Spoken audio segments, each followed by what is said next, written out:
پہلی بات تو یہ ہے کہ میں چونکہ وزیراعلی ہوں ماشاءاللہ پورے صوبے کا، تو پورا صوبہ میری ذمہ داری ہے، اور ظاہری بات ہے پورے صوبے میں جو بھی کام تھے جو رکے ہوئے تھے آگے ہونے ہیں ضروری ہیں اور نہیں ہوئے پہلے، تو انشاءاللہ میری ترجیح ہے کہ میں ان سب کاموں کو انشاءاللہ کروں گا۔ باقی جو ڈی خان کے ہمارے پروجیکٹس ہیں موسٹلی ہمارے اپروو تھے، اور ہمارے اپروو ہونے کے بعد وہ ہماری حکومت چھوڑنے کے بعد وہ رہ گئے، تو انشاءاللہ وہ ترجیح بنیادوں پہ ہوں گے۔ اسی طرح جس ضلع میں بھی ایسے مسائل ہیں یا جو کام شروع تھے جو ضروری کام ہے، اب یہ نا پریورٹیز ہے، ہر حکومت کی ایک پریورٹی ہوتی ہے۔ ہماری جو بھی حکومت بنی ہے تو ہم نے اس میں پریورٹائز کیا چیزوں کو۔ ترجیح ہماری کیا ہے؟ ہماری پہلی ترجیح ہے امن و امان۔ امن و امان کے بغیر کبھی ترقی نہیں ہو سکتی۔ ہم نے پہلے سے فوکس کر رہے ہیں انشاءاللہ، اس کے لیے ہم نے پورا ایک پلان بنایا ہے، اس کے لیے ہم اپنا فنڈ جو ہے ریلیز انشاءاللہ کر کے اس کے اوپر انشاءاللہ صوبے میں انشاءاللہ امن قائم کریں گے، تاکہ ہمارے لوگ بھی محفوظ رہیں اور ہمارے جو پولیس ہے، ہماری فوج ہے، ہماری جو فورسز ہیں، یہ بھی محفوظ رہیں۔ ہیلتھ میں جو ہے ہیلتھ کارڈ ماشاءاللہ شروع ہو گیا دوبارہ۔ کافی لوگ بیچارے بہت ویٹ کر رہے تھے، بہت ٹائم سے، کئی سالوں سے، 1.5 سال 2 سال سے ویٹ کر رہے تھے، آپریشن کرنے کی ان کی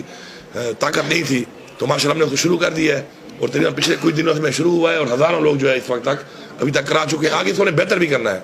اپنے اسپتالوں کو بہتر کرنا ہے۔ ایک ٹائم آئے کہ ہمارے ہیلتھ کارڈ کے لیے ہمیں پرائیویٹ اسپتال کی ضرورت ہی نہ پڑے۔ ہمارے سرکاری اسپتال اتنے ماشاءاللہ اچھے ہم کریں گے کہ اسی میں ہی ہیلتھ کارڈ کا مکمل ہر چیز کا علاج ہوگا۔ عمران خان کی حکومت جو رجیم 6 سال تک ہٹائی گئی ہے، اس کے بعد وہ پتہ ہے مہنگائی کا ایک طوفان آیا اس ملک میں، بے روزگاری بہت بڑھ گئی، کاروبار نہیں ہے، بجلی کا یونٹ 16 روپے کا تھا اب 80 روپے کا ہے، بجلی ملتی بھی نہیں ہے، گیس کے یہی حالات ہیں، بہت زیادہ مہنگی ہو گئی ہے،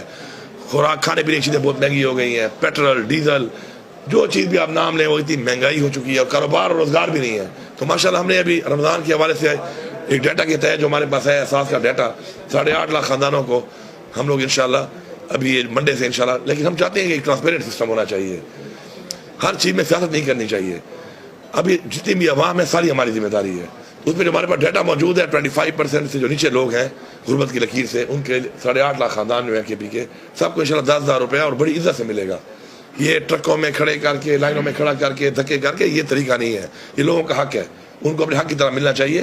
ان کی تذلیل ہم نہیں کرنا چاہتے، عزت سے ہم دیں گے انشاءاللہ، سب کو ملے گا۔ اس لیے ایک پروسیس میں ٹائم لگ گیا، کیونکہ ہماری حکومت جیسے آئی رمضان آ گیا، کیونکہ ہم نے ایک نیا اس کے تحت ہم کر رہے ہیں، اور بینک سے ہمارا ایگریمنٹ ہو گیا، منڈے سے انشاءاللہ پیسوں کو ٹرانسفر کر دیا تھا، منڈے سے وہ شروع کر دیں گے۔ کہ ہماری جو پرائرٹیز ہیں ریگارڈنگ انفراسٹرکچر صوبے کی، اس میں میری پرائرٹی یہ ہے کہ میں وہ کام کروں گا جس سے صوبہ اپنے پاؤں پہ کھڑا ہو۔ یہ ایسے پروجیکٹ ہم بار بار کرتے ہیں کہ جو